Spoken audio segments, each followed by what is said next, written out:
faithfulness for a little Baptist boy in the early 70s really was to believe in eternal conscious torment and to understand the horror of that in a way that motivated you toward evangelism.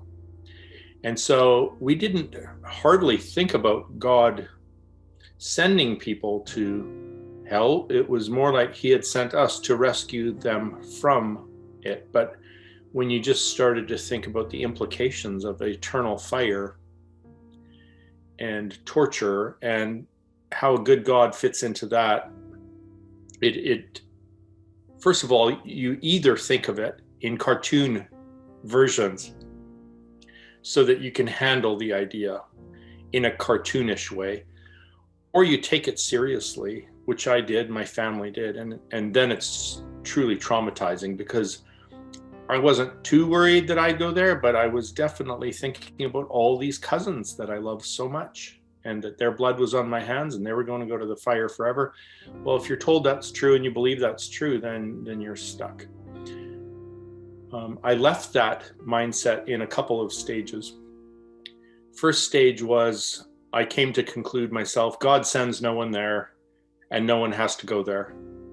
And so all you need to do is become a Christian and you don't have to go there. So at least I was saying sort of the C.S. Lewis move about hell is locked from the inside. Second, then, in about 1989, I read a book called Essentials, in which John Stott, who was the quintessential evangelical, basically came out as an annihilationist.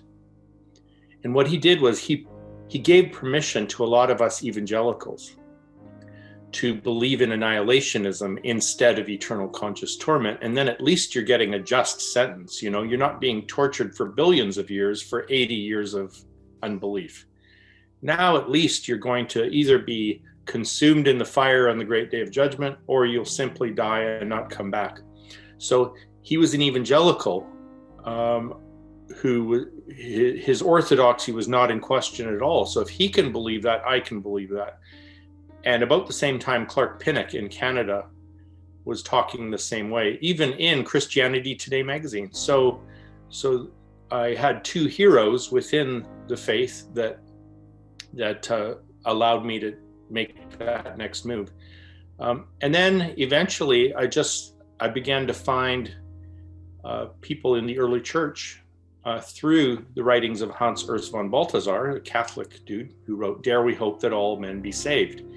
And he showed me through his book that indeed we do dare hope that, because the scriptures and the early church give us space to hope for that. And with him, hope was not doubtful or wishful. Hope was Jesus. And so he wanted to preserve our free will capacity to resist the gospel. But then he also said, once you remove Satan, sin, and the world and the flesh, from the equation, it is infinitely improbable that you will reject his love forever. So essentially, if we take the word infinitely improbable seriously, he was basically opening the door then for a kind of what we called a hopeful inclusivism, which is really a branch of early church universalism.